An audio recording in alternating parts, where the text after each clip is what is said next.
Okay, good evening, everybody. Welcome to the Tuesday, October 7th, 2025 meeting of the Litchfield Planning Board. Would you all please stand for the Pledge of Allegiance? I pledge allegiance to the flag of the United States of America and to the republic for which it stands, one nation, under God, indivisible, with liberty and justice for all. I will do the roll call of members. Michael Croto, Chair. Jesse No, alternate. Russ Blanchett, member. Travis Tucker, member. Jeremy Robitaille, secretary. Got my own name there. Letha Riley, member. Okay.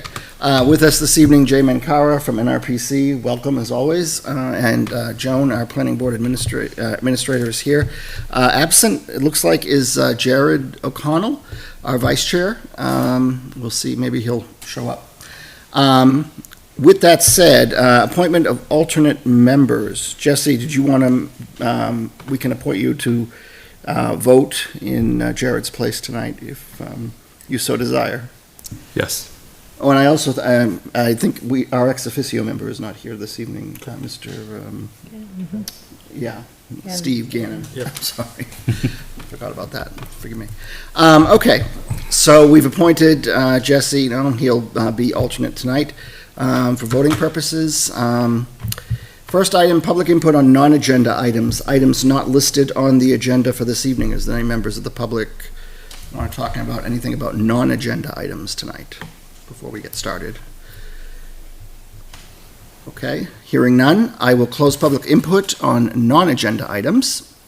We'll go to number 1 on the agenda this evening. We have a sign permit application for Finnegan Fence, 457 Charles Mancroft Highway, tax map 21, lot 18-1. Sign will be internally illuminated with white LED. Total sign size is 52 square feet on a stone base. The total height with stone base is 135 inches. Is the applicant present this evening? We'll ask the applicant to come forward, have a seat at the table, state your name and address for the record.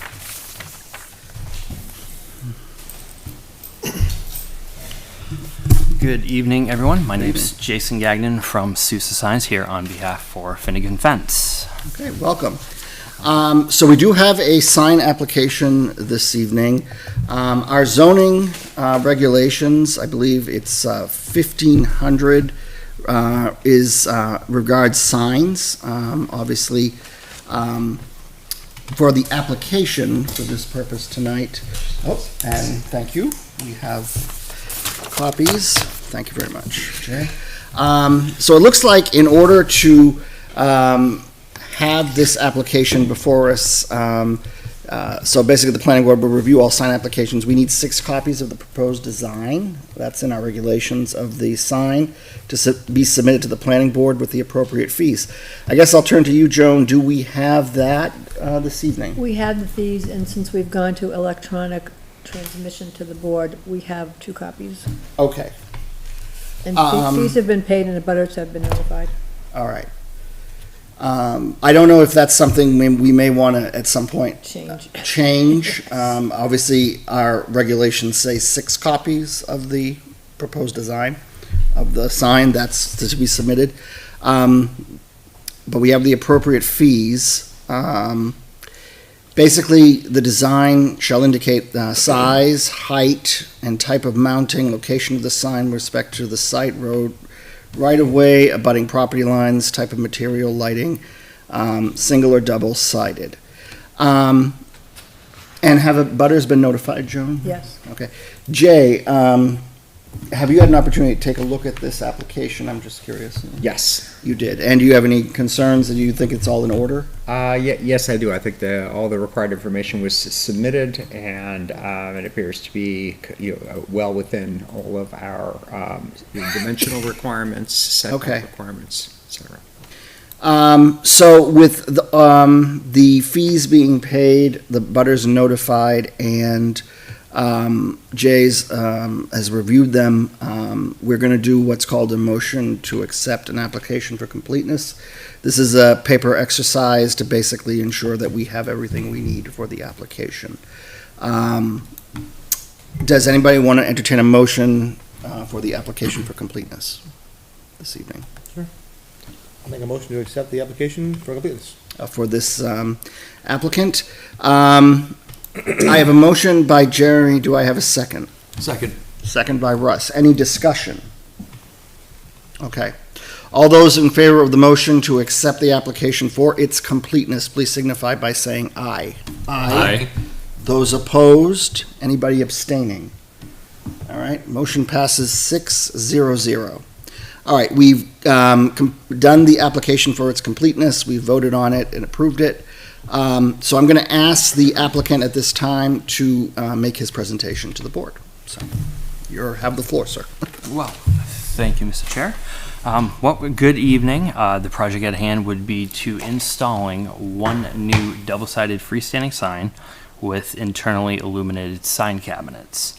The sign's going to be off on the, if you're staring at the front of the property, the right-hand side of the driveway. It's going to be approximately 10 feet setback from the property line, 20 feet from about the road edge. At the time of the drawings and the measurements on the presentation, the property lines had not been staked out, so we had gone based on the 20 feet to incorporate the standard 10-foot setback. The sign faces themselves, I mean, it's going to be a traditional UL sign cabinet. It's going to have acrylic or Lexan faces, translucent vinyl graphics, all internally LED illuminated using white lighting system, which is great in green, and it's great technology at this point. The lower sections, if you'll notice, they kind of say coming soon. One thing that I did see recently is that, I actually have a quick drawing, is that the black and white rendition, if you will, is going to stay, but it's just going to add a kind of things that are on site, wholesale supplies and family owned, so it's just a few things, but what you see on the submitted drawings is not going to be reversed out or do anything kind of on the opposite spectrum. The stone base, from what I believe, is also there to tie into the building, because I believe there's some wrap around the building a little bit. The coloring and everything's trying to match to the building, so that way when you look at everything at one, it looks like it all blends together and it's not just a hodgepodge of signage. That's, I mean, to be honest, it's a brand new freestanding sign, new placement, and if there's any questions, particular questions, feel free to ask. Okay, thank you.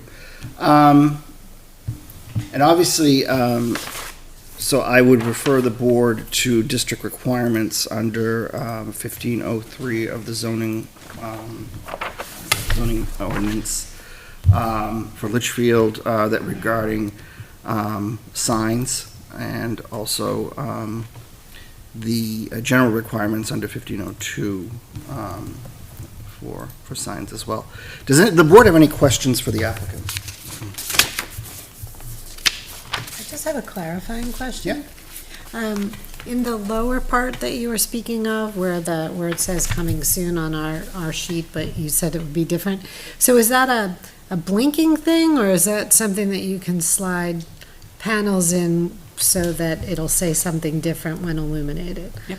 That is a very great question. If you're referring to like an EMC unit, electronic message center, something that the church up the road has, it is not like that. Okay, good. So they are hard panels that are just illuminated. If they ever do get changed out for whatever reason, it's not going to be a message that's going to appear for 5 seconds, turn off. So they're traditional sign faces that can be changed at any point, but Yeah, so they're not flashing at you. Correct, I guess is no. what I'm trying to get at. Okay, Correct. thanks. Yep. You're welcome.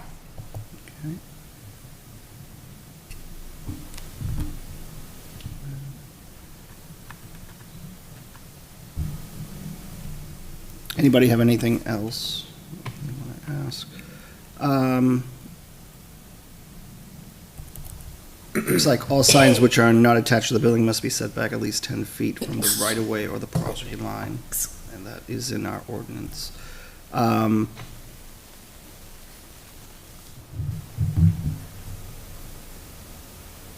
And obviously, the sign would need to be with, basically, the sign would have to be part of the character of the town, which it looks like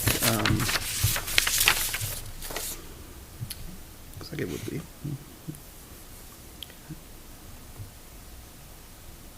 Or keeping with the character of the town. So there's not going to be any, like, reflective materials, no banners or anything like that? No, the only thing that's not spelt out on here that may be reflective would be the address number on the top of it, just for the fire Okay. department, but that, Have you spoken with them about the sign, or? I have not, Okay. no. But again, that would be the only portion, would just be that 457, that would be just reflective. Okay.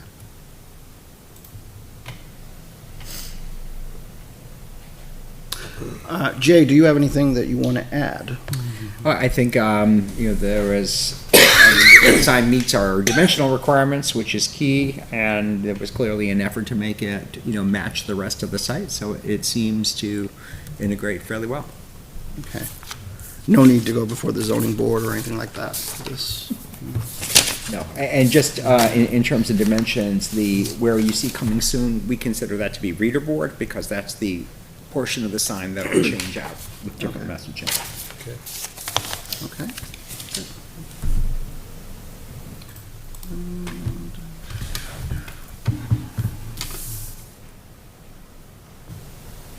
And I'm sorry if I didn't hear you. Is there going to be any electronic messaging or anything with the sign, or no? There is no electronic messaging with the sign.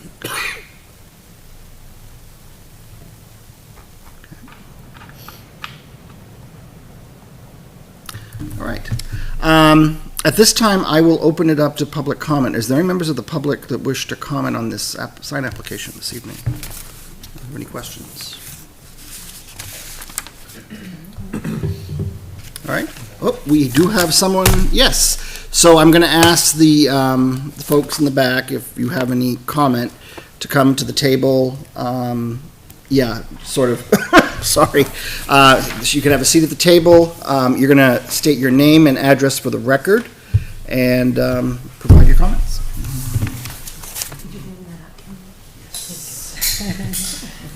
Hi, Laura Fredette, and Good evening. my daughter and I are the abutters Okay. to the property.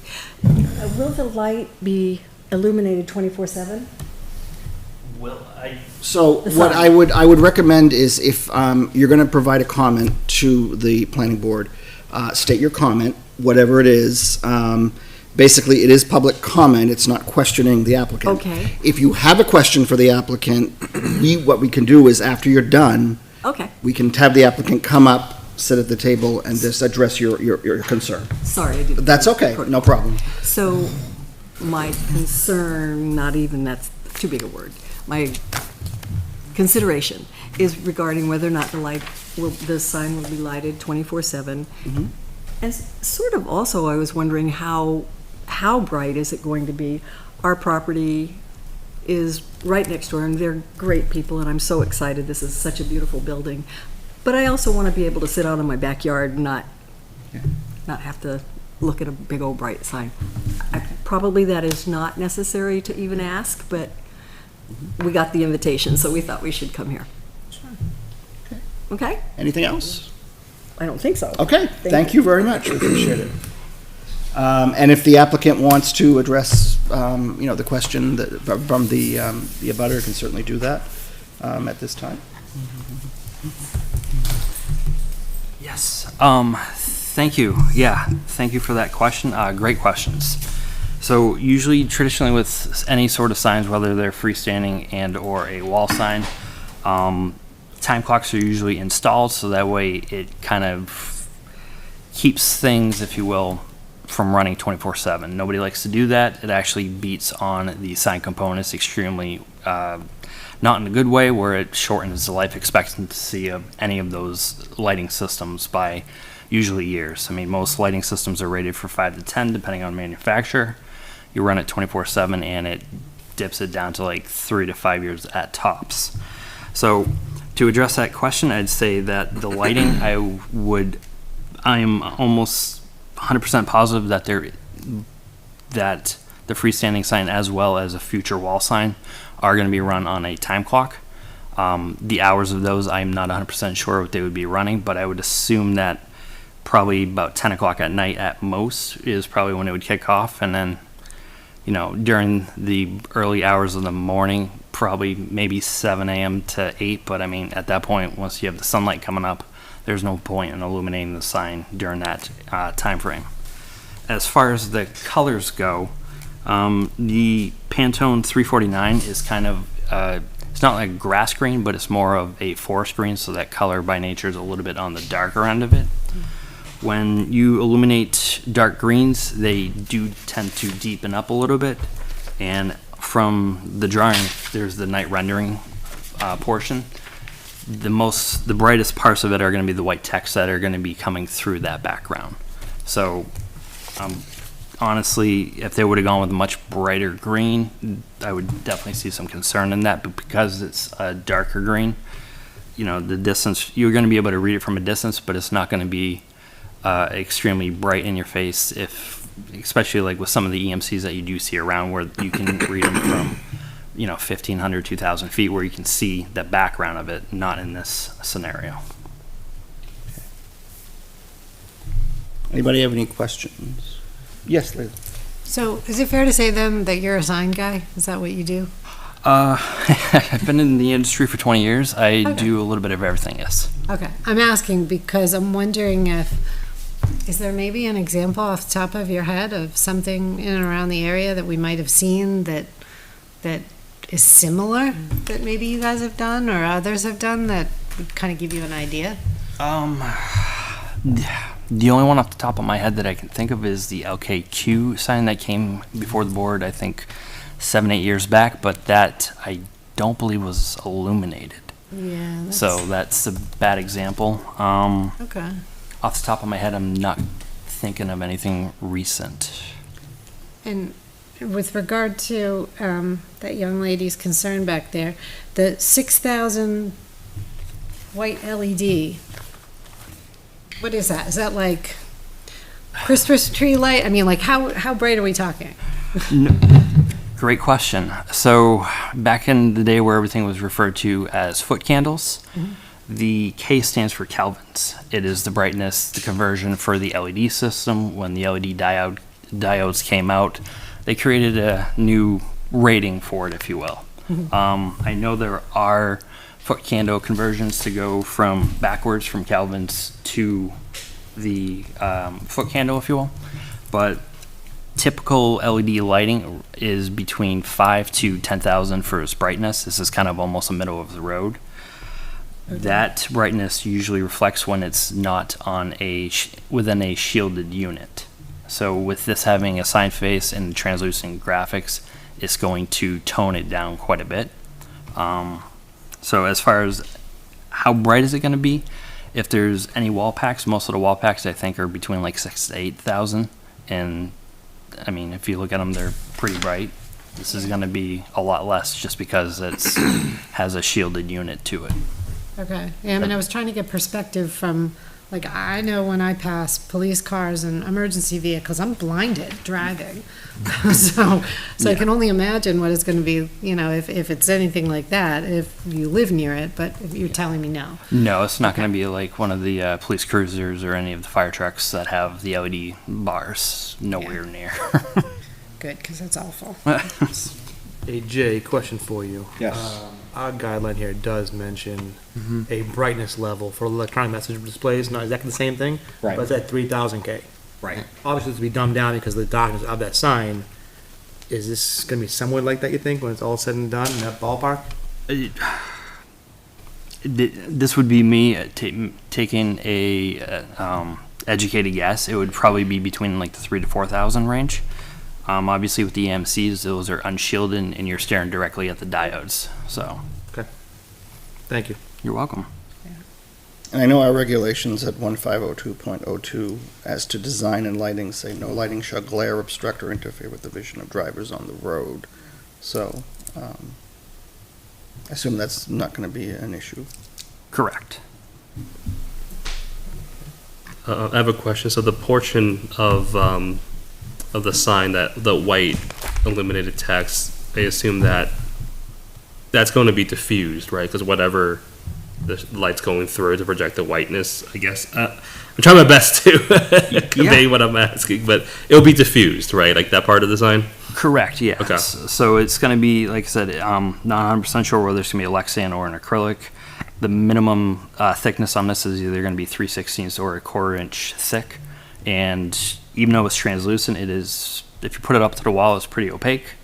So once you start having a light come through, then it's definitely, the face acts as a diffuser in itself. Okay. So it's not like just bare LED going through. Correct, yeah. You will never see the LED diodes inside of the sign with sign faces like this. Thank you. You're welcome. I also just had a quick question. I think part of the reason with the 3000 thing is it's a lot warmer, kind of cozier yellow light. So I know with this, what kind of light do you think would be transmitted? I know you kind of have like that white thing that it goes through. Is that going to be like, are we going to get like paper white on the other side of that? Is it going to kind of mediate that and make it any yellower? Yeah, no, very good question. With the, trying to see if they noted. So with different manufacturers, once they start hitting the 3, 6, 8, they also do offer the warm temperatures. Yeah. What we found best is with all of the signs that we produce, that typically going with a 6 to 8, it produces a brighter white, so kind of like a paper white. And it's just, as far as legibility, it doesn't look like it has a little yellow tinge to it. Usually when we see things that look like a yellow tinge, it just tells us that there's an old sign Lexan face or something that needs to be replaced, and it just doesn't look natural.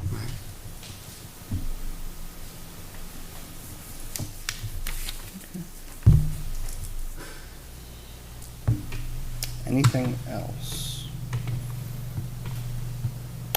All right, I guess we'll ask, what is the will of the board? What would you like to do?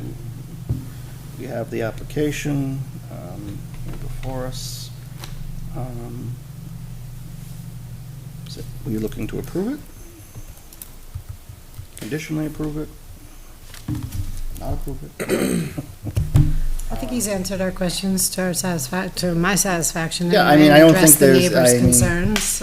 Based on our regulation, based on the zoning ordinance for signs, I think pretty much covers what we have concerns. So does anyone want to entertain a motion for the application? Mr. Chairman, I make a motion, we approve the sign permit for Finnegan Fence, 457 Charles Bancroft Highway, tax map 21, lot 18-1. Okay, I have a motion by Russ. Do I have a second? Second. Second by Travis. All right, any further discussion? Okay. All right, I'll take a vote then. All those in favor of the motion, please signify by saying aye. Aye. Aye. Those opposed, anybody abstaining? Motion passes 6-0-0. That's it. Thank you. Thank you very much, and enjoy your evening. Thank you.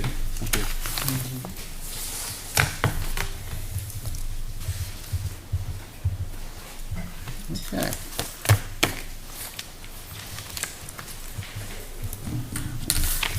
Actually, Joan, do you need the originals or do you have copies? No, I have a copy. You need a copy? Oh, I have it. She has one, okay. All right, moving on to the second item on the agenda this evening. We're doing the zoning ordinance work session. Have a good evening, everyone. Thank you. So it looks like we have a couple things on the agenda this evening: accessory dwelling units, square footage, home daycare by conditional use permits, solar installations, electric vehicles, possible to wire for new home construction. So I guess at this time, I'm going to turn it over to Jay. All right, so I'll start off with a couple of them. we really talked to two of the items that I was going to address. I don't see one of them on here, but I have a couple of paper copies. So I don't see I'm missing it. I don't see the ADU Okay. on the site. It's not up there. So at any rate, I could actually probably, give me a second and I will go back to our last meeting because I think it's there. Oh,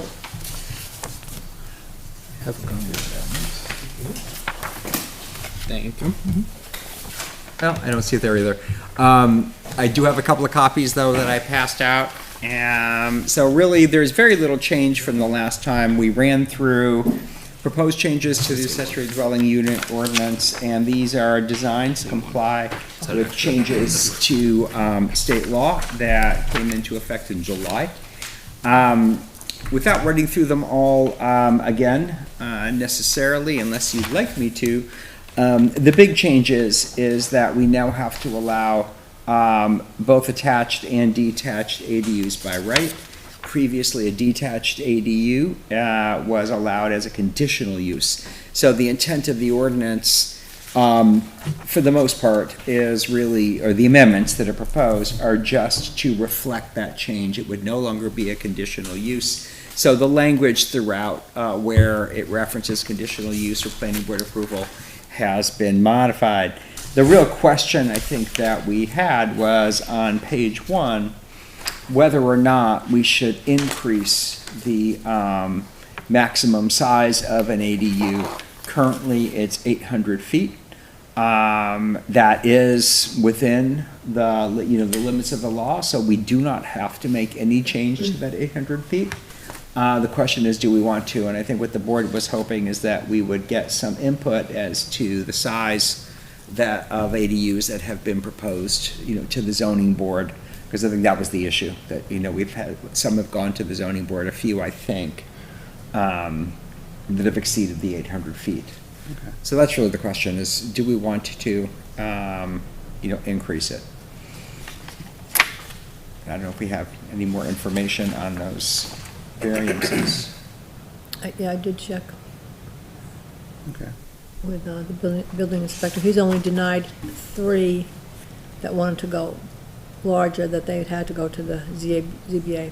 That That's not to exceeded say- the 800? Is that what you said? Exceed the 800, right. Not to say that people are out there not wanting to do it, they just haven't pursued the denial to get to the ZBA. Okay. So 3 out of how many? Any idea how many we've had this year? Also, I don't know how many we've had. No. I have a few And- detached. And of those 3, were they asking for like 1,500 square feet, 1,000 square feet? I don't know.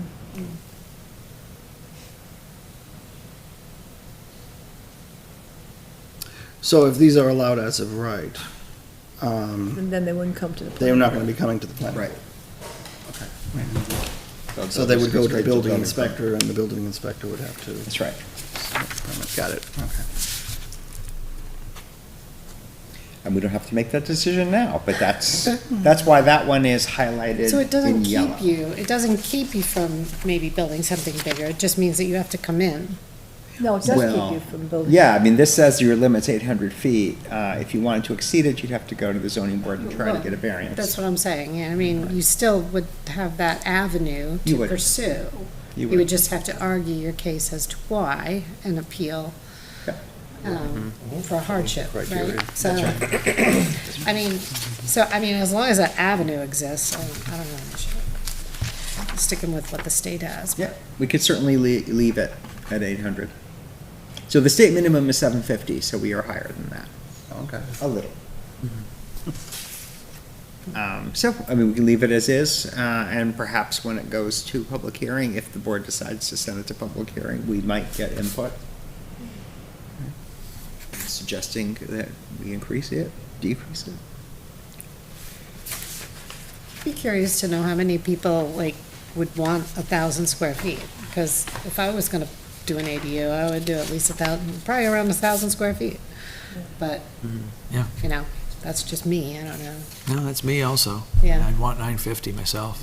yeah.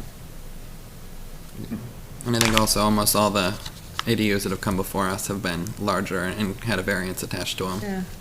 That's definitely been true. But proving hardship in that regard would be very difficult, I would imagine, in order to get a variance. You know what I mean? Yes. The reverse might not be, when you want to go smaller, it's because you have certain things that are impeding and whatnot, but if you're going larger, I don't know how you could claim hardship on, grandma needs her extra space, I don't know. So maybe that avenue, while it might exist on paper, might not be practical for most people, I suppose is what I'm hearing. Could be true. Yeah, I would encourage all your neighbors to come out during public hearing, because I'd like to know, to be honest. Yeah, and the building inspector might have some thoughts too, just based on. Yeah. There may be those that came to the building inspector, wanted larger and found out they couldn't. And, Yeah, didn't go to ZBA. yeah, just didn't go to the ZBA. So do we want, unless you want to explain the changes that, because I noticed that there's a redlining. Red line to 500, I just suggested. Did you discuss that last time? I'm sorry, I Yeah, wasn't here at the meeting, so. I guess that If you might guys make- went over it, that's fine, I'm not. Oh, I'm sorry. I'll go through it then all again. So on the first page, the change was in highlight, I showed the 800. You just basically, again, question mark, do we want to raise it? I did suggest striking the not less than 500, because I really just couldn't see a reason why. If you want it smaller for whatever reason, I guess you could have it smaller, but that's up to us. And then on the second page, again, section 50706, that's a section that says conditional use permits, needless to say, we struck that. But we do have certain requirements, those are permissible, so I just changed it to additional requirements for detached ADUs. And, again, striking the language referencing planning board, conditional use permits after that. And then in the next section, you can see, planning board is replaced with building inspector, and conditional use permit is replaced with building permit. Very, very similarly in the subsection E, we say has the appearance of customary buildings, et cetera. I struck this because one of the statutory changes is that you can't impose any design requirements on an ADU that you don't impose on single-family homes in general. So making a distinction between the two didn't make sense, so I struck that. So those are the changes. All the other substantive requirements remain. Does anybody have any questions for Jay? Any other questions about this? Does the board want to submit this to first public hearing? I don't know if that's what you guys want to do. Do we want to raise that 800 square foot limit to 950 and then take it to public hearing and see if it sticks? Could, See what if you want pushback to do we get. that. I mean, It's just, rough number based on my best guess of what makes sense. I don't have any data to support that. Yeah, I don't know. yeah, I mean, I would have to, I would want to, I think I would want to, what is what, 800 feet versus the 950 or 1,000? Just to compare, I guess, and see visually what that would look like if we did that. Between the first public hearing and the second public hearing, we can make a substantive change, so if we wanted to change that number, we could. I like that. I think it's worth sticking with 800 for now, because I think people might come out and let us know, well, here's why it needs to be higher, here's why it should stay the same, and I don't want to kind of take that initiative for people. Okay, sounds good. So we'll leave that at 800, and does anyone want to entertain a motion to send it to public hearing? So moved. All right. Let this I spell it have out. a motion by Travis, do I have a second? I'll second Travis's motion. Second by Jeremy. Any further discussion? Okay. All those in favor of pushing this to the accessory dwelling unit regulation for both attached and detached ADUs by right, to send it to public hearing, please signify by saying aye. Aye. Aye. Those opposed? Anybody abstaining? Motion passes 600. So we'll send that to public hearing. All right. Thank you. So the next one I have is, relates to family childcare facilities. This is also in direct response to a change in statute.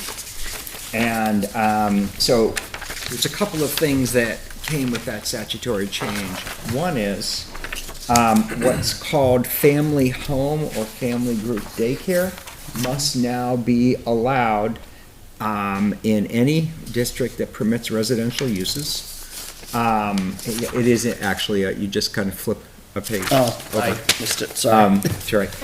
So it has to be allowed in any district that allows residential uses, and it either has to be allowed by right or as a conditional use.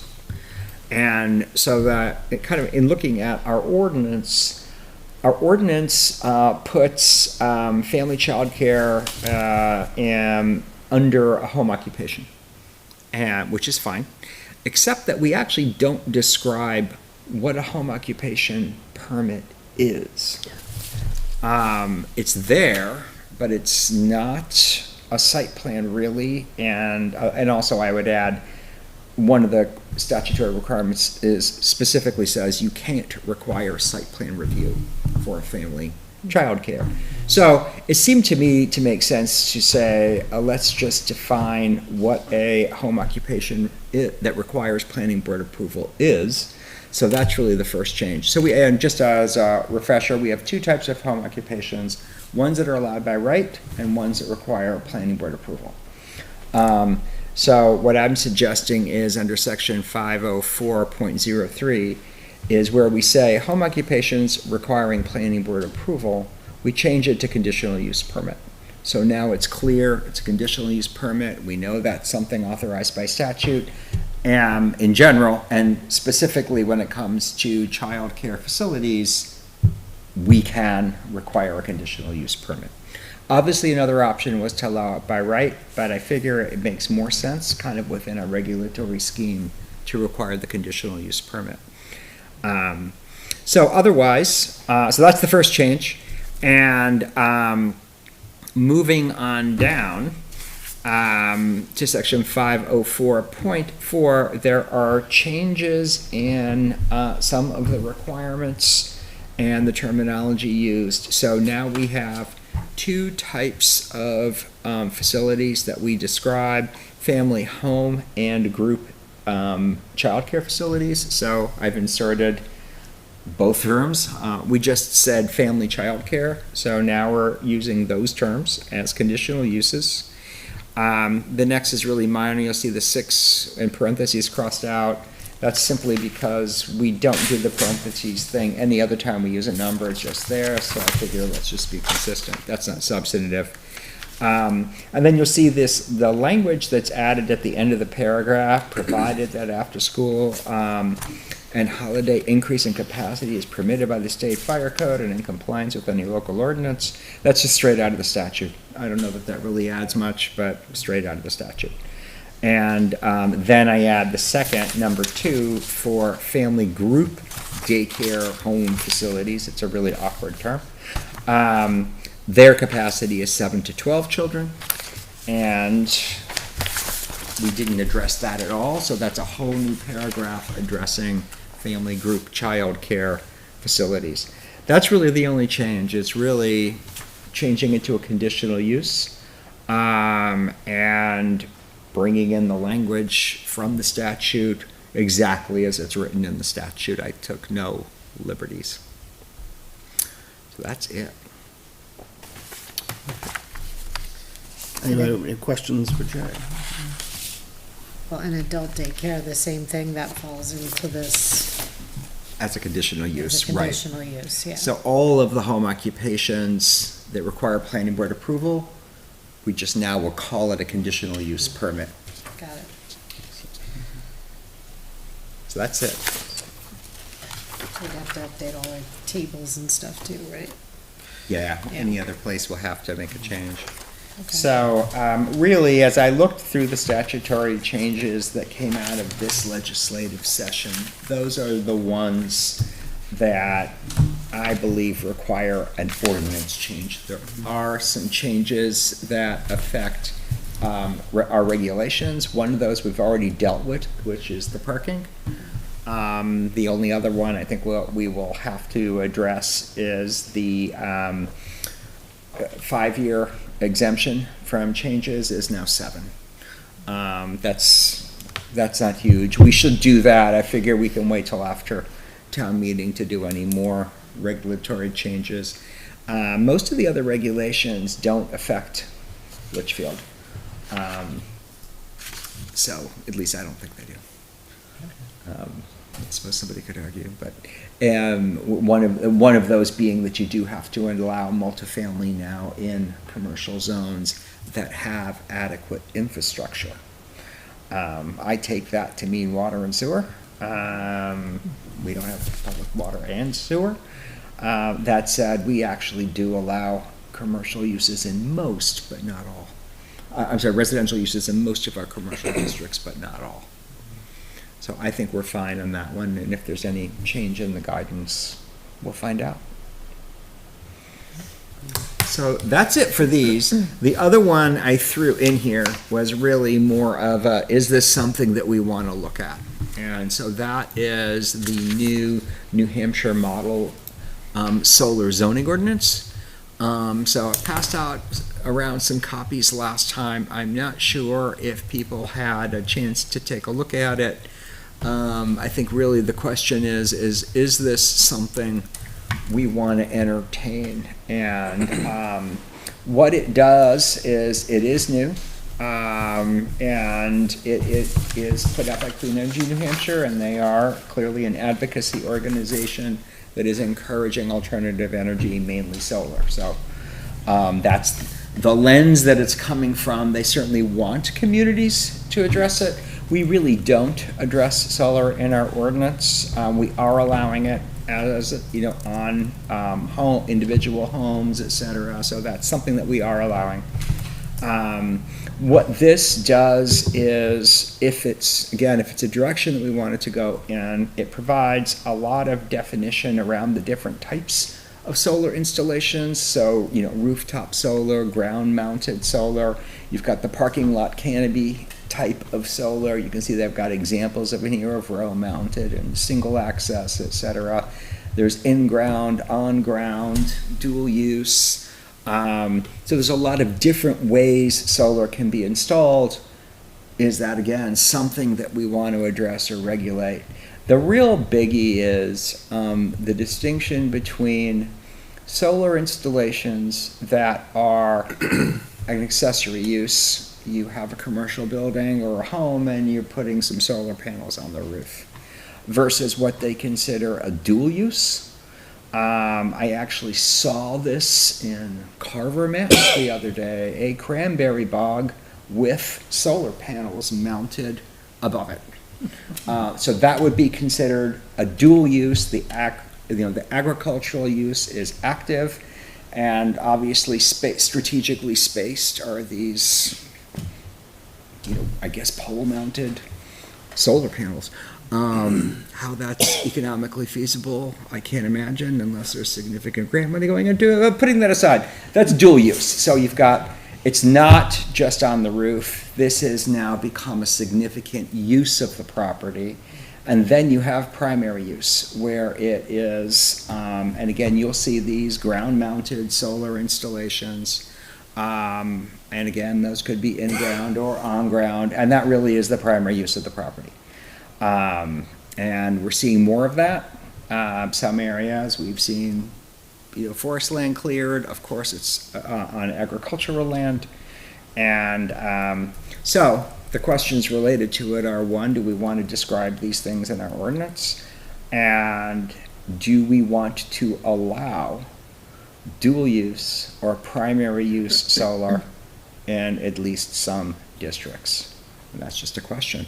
If the answer to any of those is yes, or maybe then what I would do is try to take, because what you have here, this is called a model ordinance, but it's really a lot of guidance and I was definitions. gonna say, there's a Yeah, lot in here. there's a lot There's in like 22 here. pages of, We don't want or need Yeah. 22 pages, but if there's any interest in going in this direction, and if there isn't, fine, but if there is any interest, then what I would do is go through this and pull out the pieces to actually put it within the context of an ordinance that would fit within our regulations. So that is the question. I Yeah. recall, maybe that had to do with, we had something, was it a Warren article a couple of years ago about solar that didn't pass because people were upset because Was it about some people didn't have it and the ones that did have it were gonna get compensated or something, and it turned into a complete I think it was taxation, that you got to taxation or something, It yeah. was a ta- it was And a I know that tax- failed. Right. I think, I mean, obviously, solar is something that's out there. But, I mean, how we want to approach it, That I is guess the is question. another matter. So I don't know how the board feels about that. I would like an opportunity to just read through it, because I haven't had an opportunity to do that. Yeah. I don't know if anybody else has. Or I don't know what anybody's thoughts are on solar right now. But certainly, if it's something the board thinks that they want to tackle, we can certainly do that. And I'm not saying can't. But, I don't know. It's a sort of a, Yeah, it's a- okay. We still We have some can look time, at so it. if people want to take another look and digest it. More than And- happy to go through it, but the process, but like I said, I mean, I just don't know how the residents of Litchfield are gonna. Yeah. I just don't know. I have it in my house. I like it. It serves a purpose, offsets my energy loads and charges my car. Once again, it's on my own personal roof, so. Right. It's an aesthetic eyesore, but it has a purpose. Being in the middle of a field in town, that may not go so well in this lovely town of ours, like a solar Yeah, farm. I think Yes. someone would have to really convince me that it would be okay as a primary use. I mean, yeah. Yeah, I don't know if that'll fly in town, but.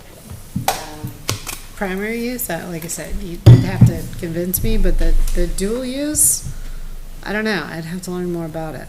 Could probably find some examples. Because farmers, I mean, for them, it might make sense, you know? I don't know. I don't know the answer to that. I guess the question would be, what's in it for Litchfield? What's in it for, if you're gonna do it? I mean, Right. There's gotta be something. I don't know what it is, but it's gotta be something that, whether that's a benefit to the town or something, but I don't know what that is, but it's just like, you're gonna have to try to, if you're gonna make the case for it, I think you're gonna have to try to do that and figure out what's in it for Litchfield.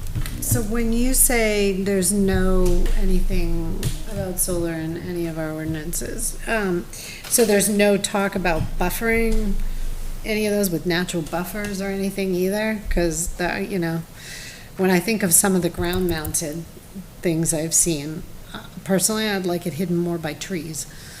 So I could be wrong. I believe our ordinance is completely silent. So it's at this point been up to interpretation. What about the master plan for the town? Well, that's a good question. I don't know. My guess is it's also silent. Because I'll bet the chapters where it would have come up are probably too old. And we haven't seen a lot, I mean, I will say, in this region. So the examples that I can think of dual use, Fidelity Investments in Merrimack put in a large array on their property. I think that would be large enough to call that dual use. Of course, you can't see it from anywhere. Yeah. Pennachuck Waterworks did an array in Nashua on property they own. You know, that would be dual use. I would presume, and I would also assume it's taxable in both communities, although I don't know that. Of course, they put it on top of the schools in Nashua, in Hollis, in many communities, but that's roof-mounted school, that's different. But those would be examples of dual use that I can think of. There is one proposed in Milford that would be municipally owned, commercially developed. There's one in Hudson, very similar. It's proposed on an old landfill. That's Seen a not few of an those. That's Yeah. a great use of land. 'cause That's not uncommon. It's years to break down, so. Right. There's nothing, you can't do much else Right, on it. exactly. It's Anyway, capped. And then the other examples that I can think of are agricultural. Kimball Fruit Farm has a few. They're the ground-mounted, big round things that look like radar. But that's off the top of my head. There's not a lot more that's partly also just because New Hampshire doesn't have generous incentives.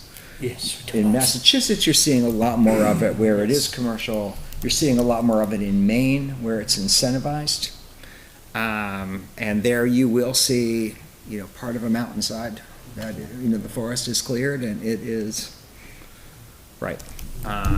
So you're seeing a lot more of that. That gets controversial because you're cutting down trees to put up a solar array. It's always, and you're also seeing it, of course, on agricultural land because it's already open. Right there, yeah. Some of that's dual use, some of it isn't. Some of it's, sheep grazing in between them, and so, yeah. Look, everybody, folks can take a chance to, read through it, and in the meantime, maybe I'll come up with just some visuals, some examples that Yeah, we I might think be that able would to look at probably and see. Good idea. They're certainly not the prettiest things to look at, that is true. They're not. Yeah, what surprised me was how many different kinds. I thought I knew all the kinds, and when I read this, I was like, oh my gosh, wow.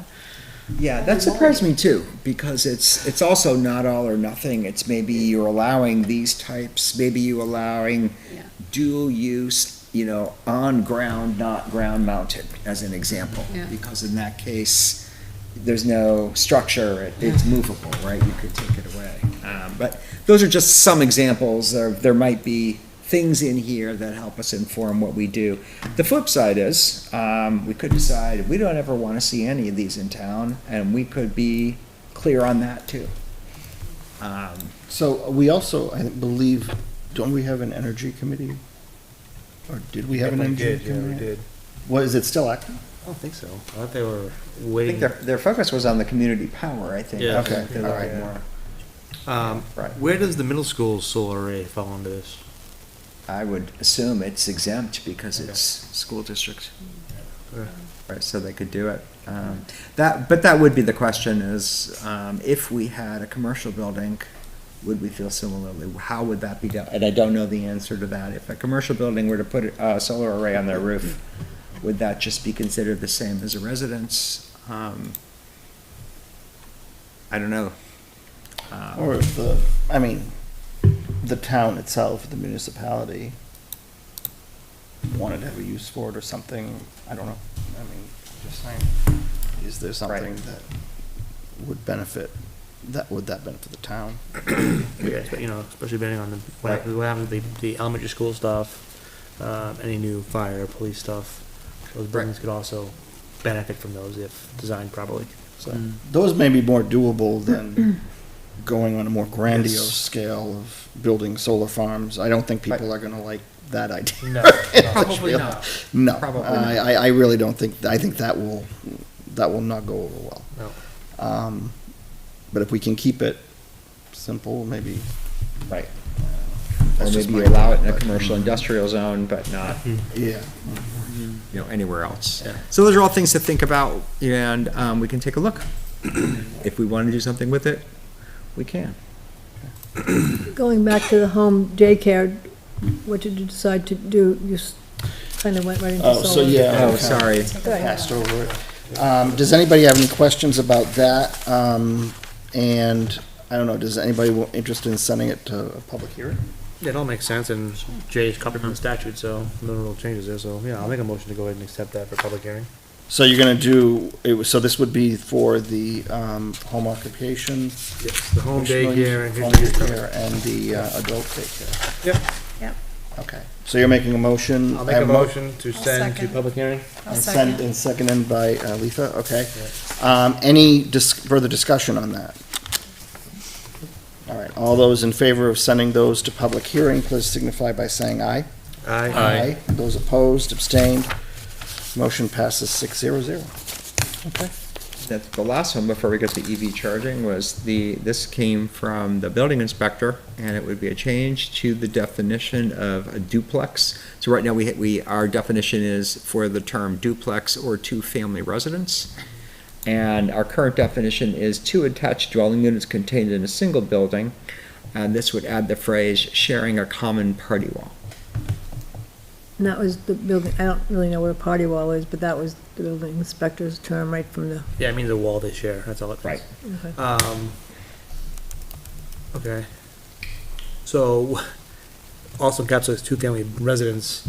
Would a party wall include a floor structure? Oh. Because I've never seen two families that are side by side quite as much. It happens when I was commenting the duplex. yeah, we did have a picture of, I think it's on there. You mean as opposed to up and down? Correct. I think the So does the floor picture's structure there. come on the party wall or not? Yeah, it had that horizontal end. Because the party wall actually has a specific fire plan required for it. It's drywalled on both sides of the whole thing, whereas the floor doesn't have that. So That's a good point. going vertical would be an issue in this case. You can have a two-family that's one unit above the other, that's true. Exactly. Maybe we ask the building inspector for his, You may have to come back on that one. Well, I think Alice. I think, isn't the picture on there? There's a picture, I I think think- it's for, There's an see if it's example on there, yeah. this. It's on the, wait, I'll go back.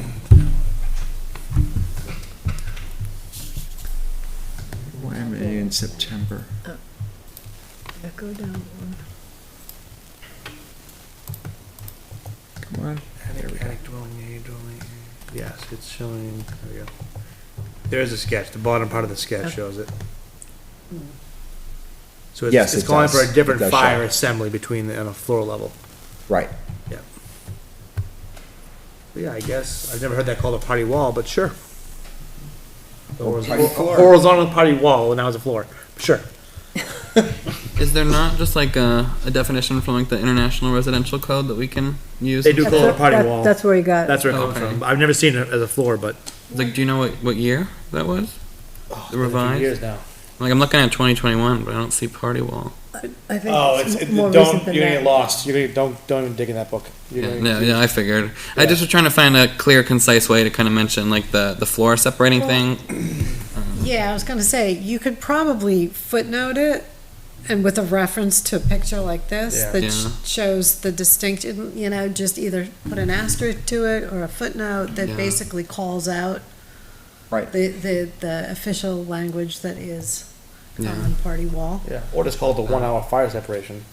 Right, and we actually do have, images in our regulations, so if we really felt an illustration was, It might be for the average person who reads these things and who, well, granted, any builder that they're gonna work with is gonna know, but at the same time, right. wouldn't hurt to, Or just include this drawing. Yeah. yeah. Either we include the drawing or the Pretty language easy. from Yeah, I it. say we footnote This is not hard to include read, this this, drawing, so. yeah. I Right. agree. Very self-explanatory. How would this affect duplexes with with a garage between the units? So, Dumbbell style that we've seen. yep, so the walls between the two garages are 1 hour fire rated. Okay, You can't see it, but it's there.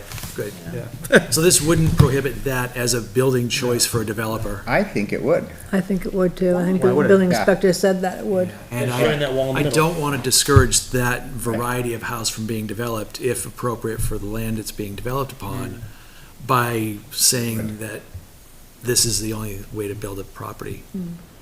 Yeah, Hudson adopted something very similar, expressly to prohibit the dumbbell. So you have to have the wall, the units have to be divided by a wall. They can't be divided by a garage or by a breezeway or some other structure. They have to be adjacent to each other. But I've only seen them built with the party wall, even in the garage, separating the units. Yeah, but under this, you have to, in order to do it, it has to be like it's shown in these renderings. So in the case of the one above, by sides, the garages would have to be on either side. They couldn't be in between. Yeah, if that's the case, I'm against this change. But what if, say, you've got the garage on the first floor, two garages next to each other, there's living quarters above it as part of this unit and this unit, but you've got a wall that extends between the two garages and the upper level living all the way up through the attic. Right. I don't want to speak for the building inspector, but I would think that would be permissible because the units themselves are separated by the party wall. Yeah. So the living, the dwelling portion of it would be. So in your instance, Russ, where you say you wouldn't want to prohibit building that way, where would there be a firewall between the two if you allowed somebody? Between those garages. Okay. That's what I've always seen them built, and it goes up to the roof too, it goes to the Yeah. roof. So if the roofs are a regular, So it would still exist, it just doesn't necessarily follow this definition, Right, is it's what not you're part of saying. the residential envelope, it's part of it's separate the Garage, garage right. units. Got it.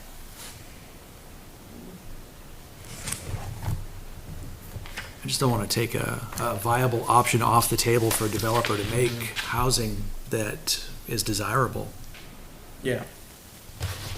If a Is it developer though? wants, Is it desirable to do that? I would live in one of those. It does keep your neighbors further away, Yeah. noise-wise. So, Oh, they like have the where you garage don't between share. you don't share a yeah, wall that you're both yeah. living against, Got it, yeah. so. Yeah, because my parents lived in a townhouse once where it Right. was as I described. They had two garages next to each other, and then there were bedrooms that did touch the walls, you know, but it, yeah. Hmm. Interesting.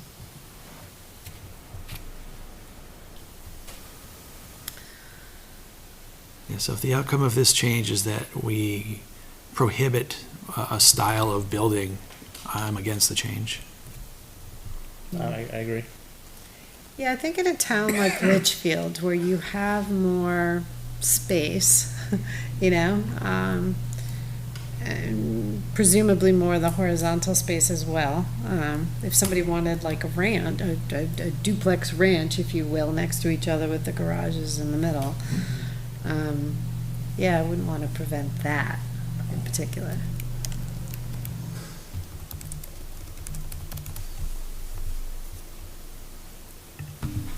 So basically, this is applying to including the definition?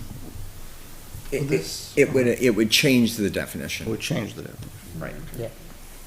This is an illustration, and whether we wanted to, if we wanted to make the change, whether or not to include the illustration is just something we would decide. Okay. I guess it's up to the board. I mean, I don't know what you guys want to, if you want to table this, or if you feel that this is something we need more information on. It's a change I don't believe we need to make. What was the impetus for the building inspector, aside from just using common language? Because he wanted a wall from the basement level to the attic to be separating the units, because we've had issues on breezeways trying to be duplexes. But wouldn't, in the instance of the, lack of a better term, the dumbbell building, wouldn't, in order to get a CO, they would have to do that anyway? Do you know what I'm saying? What? Not necessarily. There has been one that didn't have that It didn't have. connection. And because it was maybe below ground, not above ground? There's two houses attached by a breezeway. Call it a duplex. But a breezeway is not a wall. Right. So I'm trying to make the distinction between, I understand the building inspector wants to avoid any future issues, but if it's gonna run into that anyway. But he did say that like Russ is saying, that the garages in the middle wouldn't be allowed with that depiction that we have.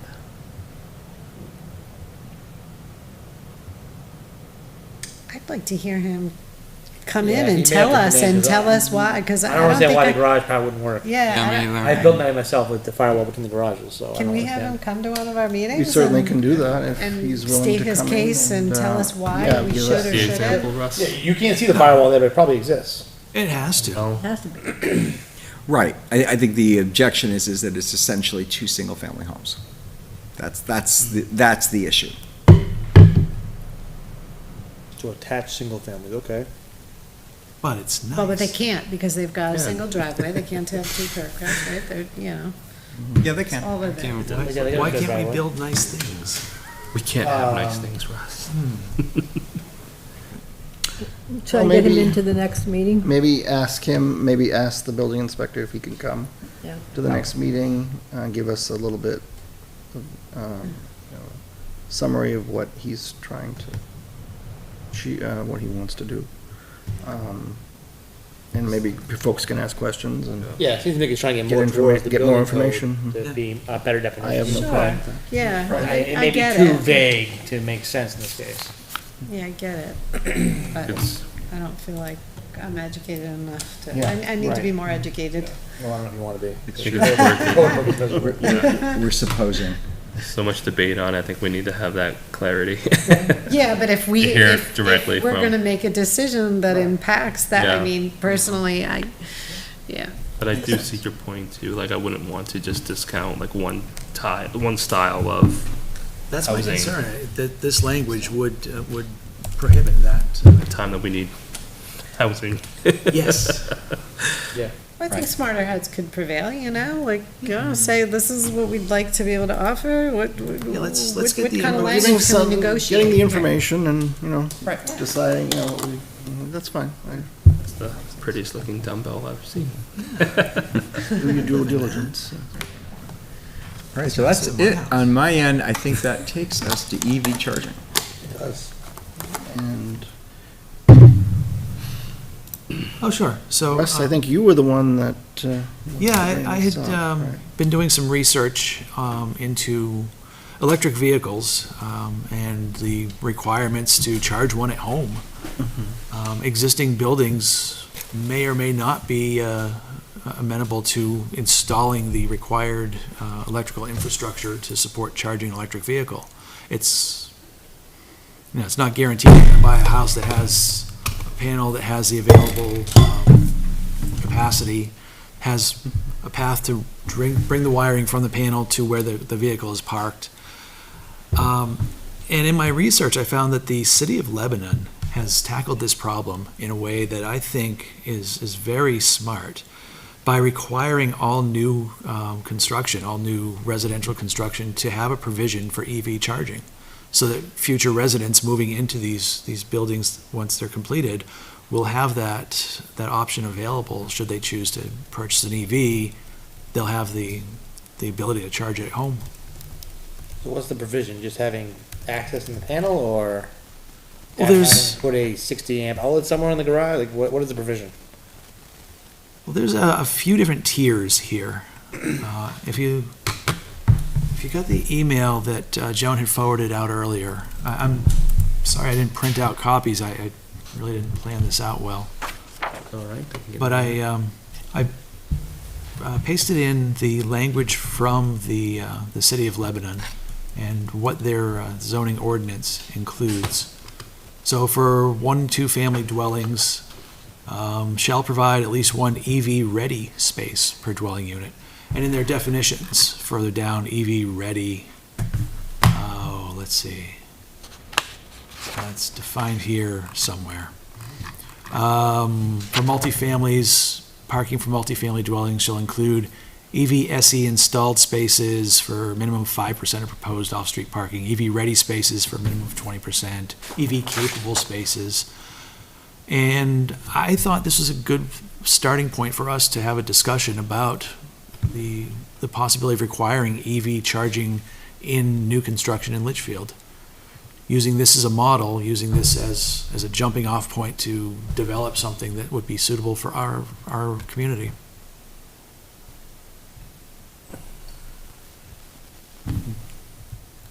Would you be able to forward me that email? Of course, For some yeah. reason I didn't get it. Thank you, thank you.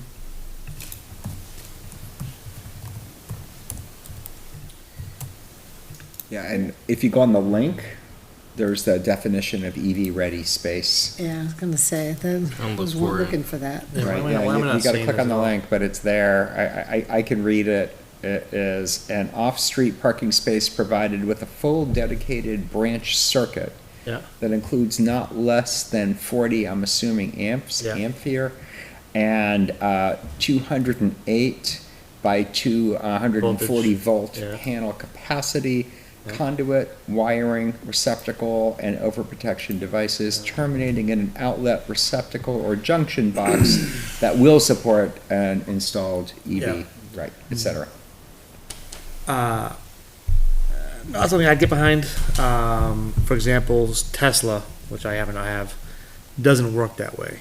There are plenty of EV chargers that are plug and play, that would plug right into a 50 amp outlet, 60 amp, whatever it is. Tesla does not do that. And that's what I have in my house. So that provision wouldn't even work, essentially. Okay. So, There's a lot I don't know, so Yeah, I no, was it's just fine. doing my research and stumbled on this and thought, bring it forward and let's talk about it. yeah, it's not a bad idea. It's just. Not applicable to all brands. Exactly, and that's the thing. If they make them do this, then they have to redo a bunch of work to make something else happen. So Right. it's a little bit of a step in the right direction, but it may not be. And also the amperage might change, right? So let's say you have an F-150 pickup truck. They have like I think a 90 amp charger they can run to charge that thing. It's a massive battery, and same with the Hummer. Whereas mine can run on a 50 amp circuit at 32 amps. So the car is heavily dependent on what it needs to operate properly. So having a middle of the road gap is good, but it may not work for everyone. So it's kind of a waste of effort if you put this in, but you actually need this to make it work. So, because the wiring totally changes. Okay. Yeah. So Jeremy, is there anything that's like close to an industry standard, or is it kind of like the Wild West? it's still the Wild West. The Tesla charger is becoming the universal charger, the actual the port I'd call it. But as far as how each individual company works with their chargers, they're still all over the map. It's there's nothing. It's kind of like USB and Lightning used to be years ago. It's all Change over the again. place. Or Blu-ray and HD DVD. It's still not settled on yet. No one's lost yet. So this is premature. It might be. I should bring it back in 2 years. But then, but then I wonder too, like placement, if, you know how, That's another thing too. you know, if you custom build a house, not that I've ever been able to do anything like that, but if you custom build a house, you could have everything all in its right place, you know, in the kitchen designed just the way you want it and everything else. You know, I would imagine the same thing, like you say, oh, the garage, but some people might be very particular about where in the garage, how it's placed, where it's placed, whatever, and, but I do want to go back to, I should have prefaced by the fact that, Russ, I love the fact that you're thinking differently. I think it's really good, it's really fresh. So forgive me and us if we kind of take it as an opportunity to be like, oh, no to this and no to that, but. Well, this is exactly the conversation I want to have. Yeah, I mean, I think it's great that we're thinking like this, and what Jeremy just said, I had no idea. Yeah. Also, I didn't So- mention I had no idea. the Yeah. charging ports on the cars are actually different locations too. Yeah. So if you ever see the Teslas are all in the back left corner. Yeah. But Versus- some cars have in the front right Yeah. corner or the front left corner. Some have both sides of the car. So there's really nothing standardized at all. So forcing a builder to put it in one spot in the garage may not work for all, which is the cord's only so long. I'm lucky enough my cord is 24 feet long, but not all the cords are that long. So if it's only like 12 feet long, if you don't park your car the right way, it ain't gonna work anyway. Russ, do you know when did they come? When did Lebanon put this in? Like, do they have data to show like what, you know, how successful it's been, or how many units they've brought online like this in the last however long they've had this on? I don't have an answer for that yet.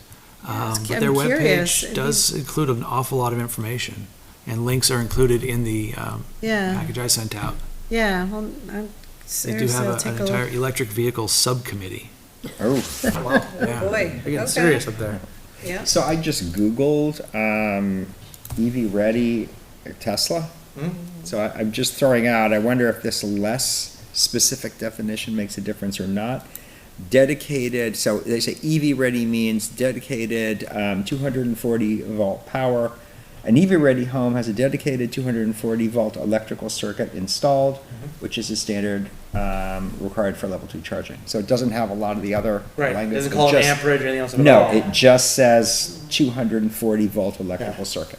That with like conduit or a chaseway to said garage would probably be a good minimum to go with.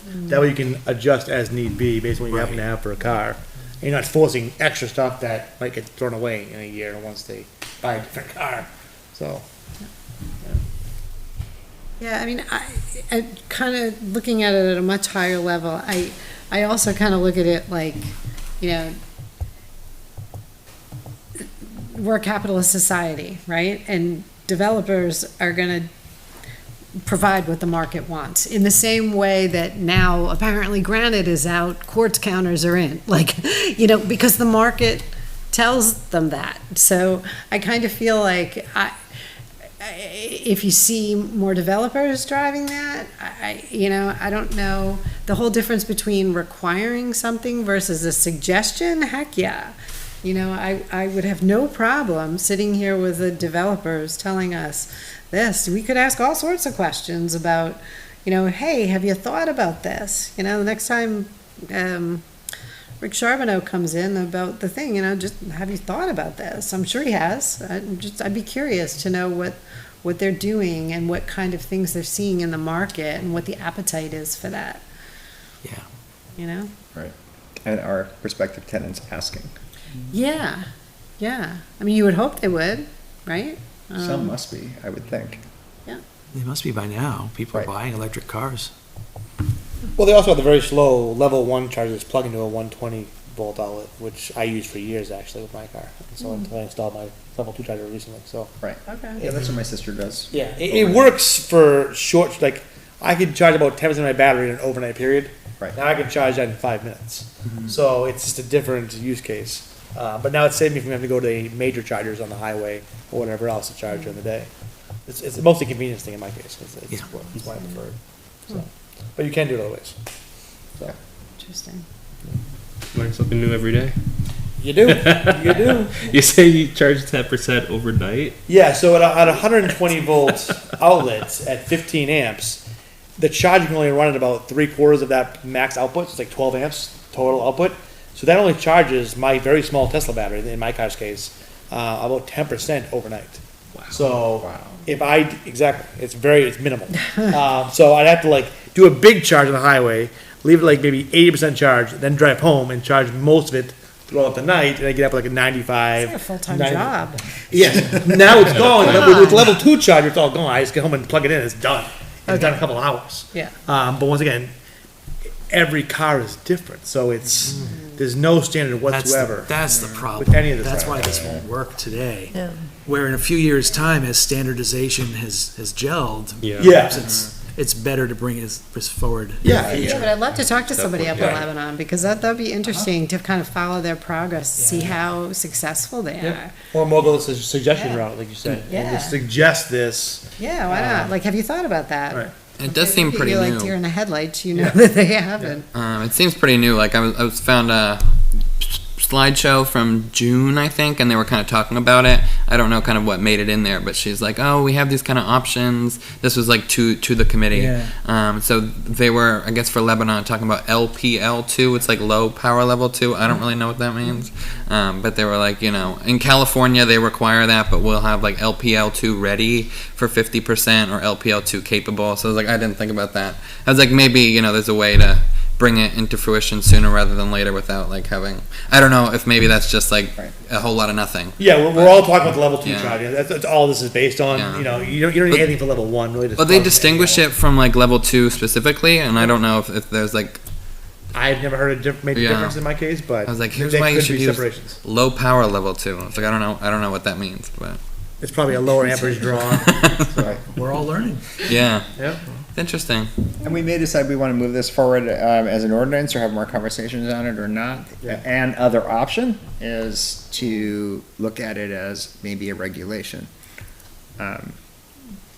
Just because I'm picturing cases going in front of the zoning board. and talking about Oh, no. Might be a little, but yeah, there's a lot to think about. We can also take a look around and see, are there other communities around that are, Yeah. you know, in the area that are doing it? I know the conversations are happening. And I'm wondering what the catalyst for this in Lebanon particularly, where it grew from. Well, I didn't even think about it. No idea. it's the demographics, I think, of the area Maybe. that are probably driving it. Yeah. Yeah.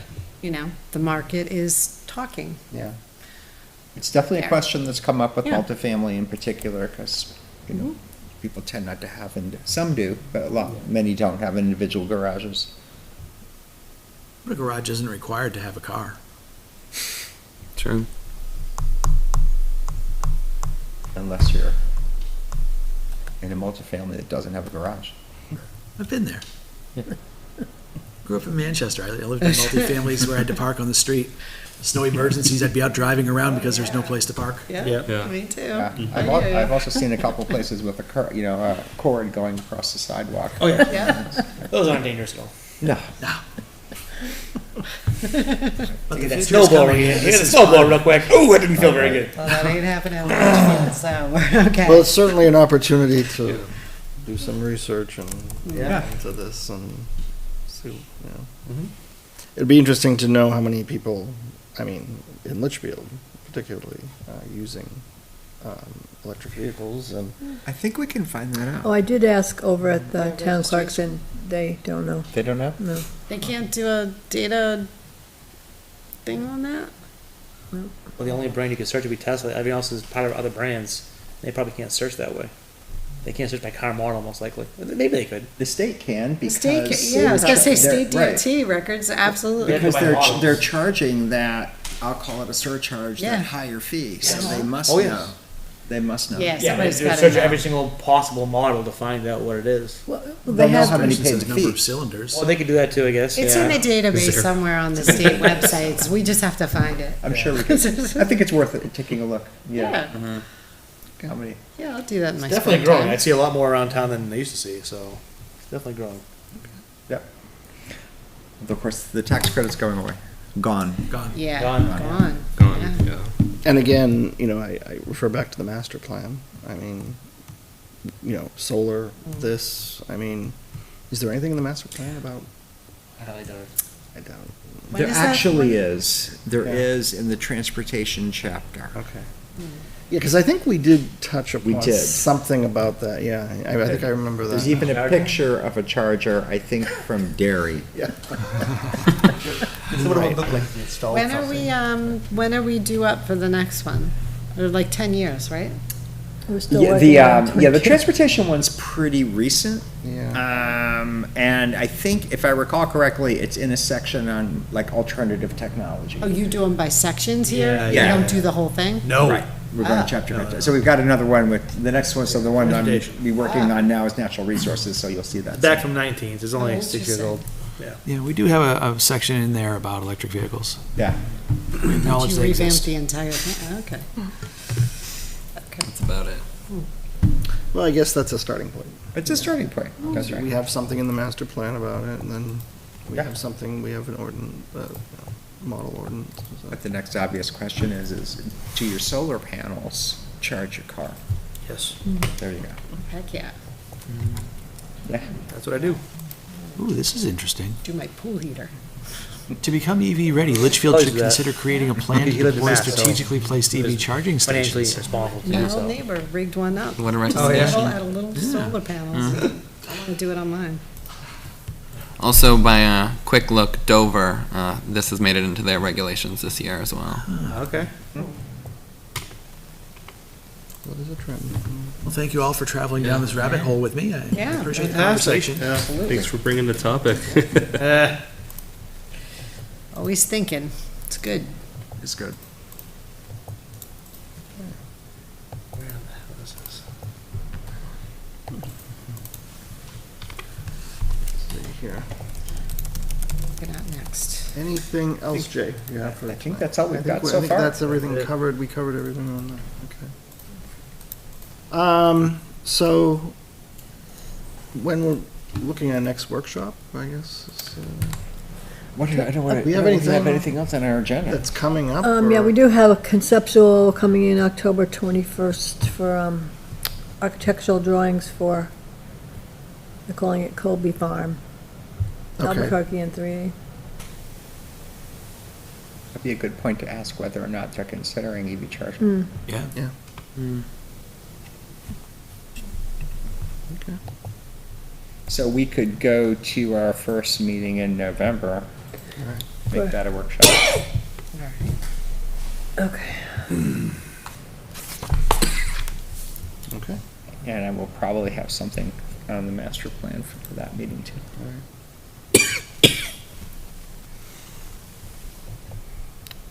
Okay. Well, thank you, Jay. Thank you, Russ. Everybody, Thank you. good discussion. Okay, committee reports. Any reports from any committees? Jeremy, anything on economic development? I had missed the last one because I had a game to coach, but I talked to Peter from Rec about this, and he says I've that got we are copies, too. very much nearing the completion of this Sent him. committee. Okay. So Okay, good. this month, which would be in about 3 weeks, we should have our final meeting for that committee. Okay. Good. Jay, anything you would like to add about economic development? I think, no, I don't think so. Okay. NRPC. Anything there, Jay? Or? I mean, at our last meeting, we actually had a really great presentation on the Army Initiative Regen Valley, which is the Regen Valley is a designated tech hub, federally designated around regenerative medicine. And so we are in that overall territory. It's actually the whole of the Manchester and Nashua area. So it was extremely interesting to just kind of hear about the advances that are happening. And the, industries are actually being born, which is pretty amazing. And they're close to getting to commercialization with some of these adaptations. So that's really pretty exciting. I think we're going to see a whole lot more of it. And then, of course, the 10-year plan. So there was a fair amount of talk about that. The public hearing is tonight for our region in Hudson. And so I'll be interested to see how that goes. We've got a few people from our office are there tonight, so I'm sure I'll get a report tomorrow. Okay, thank you. Capital Improvement Committee met last night.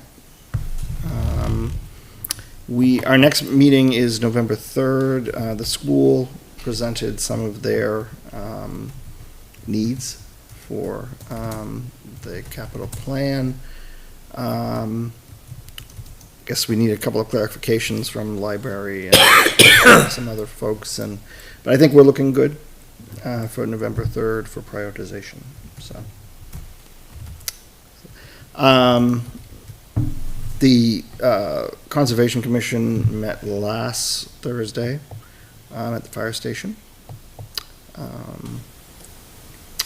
And the Lower Merrimack Local River Advisory Committee meeting will have a meeting in October, I believe, in Nashua City Hall.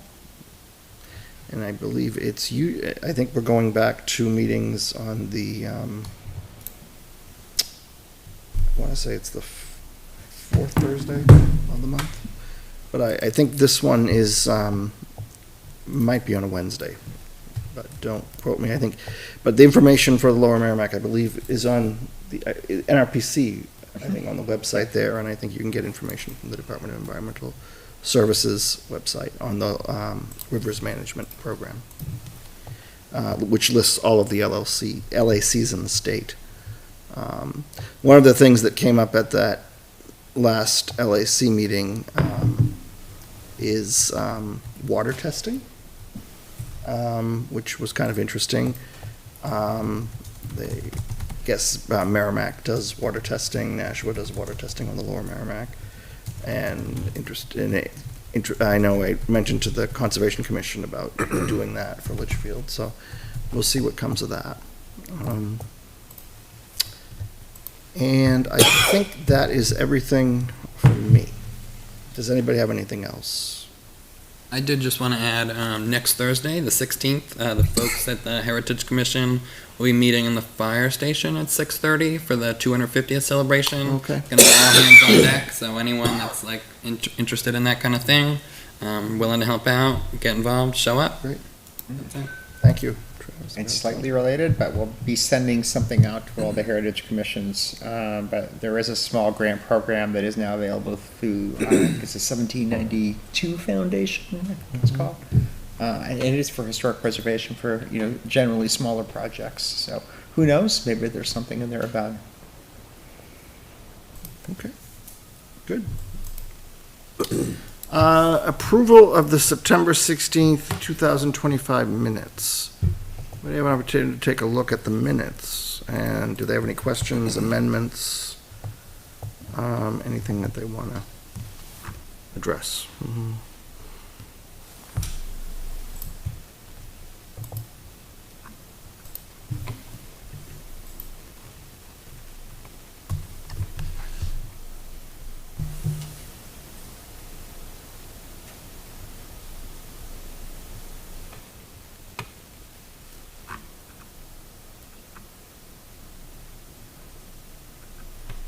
If anybody doesn't have any questions, or, I'm sorry, go I ahead. just wanted to butt in real quick. Maybe I misread it wrong. The state allows ADUs up to, what was it, 750, I thought? You can't require less than 750. Right, okay. In the statute, they allow up to 900, Perfect. but a community can allow something larger than 900 if you want. Perfect, I misread. Apologies.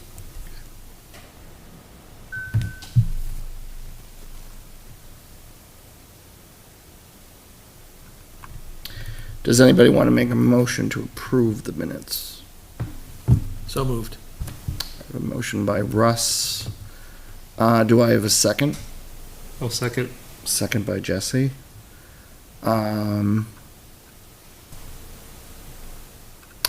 Any further discussion? All those in favor of approval of the minutes for September 16, 2025, as written, please signify by saying aye. Aye. Aye. All right. Those opposed? Anybody abstaining? Aye. Aye. So I guess that's Still passes. three. 3-0. So who what was the approval? Who approved them? 1, Russ, 2, Jesse, 3. Rebecca. It's a skeleton crew. Yeah. So 3-0. Guess We had a quorum. It's a tough We day. did, for us. yeah. Tough day. Okay. Where is the Thank one? you. All right.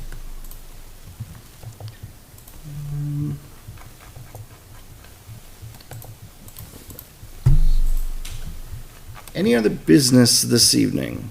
Oh, I did receive an email from Jared.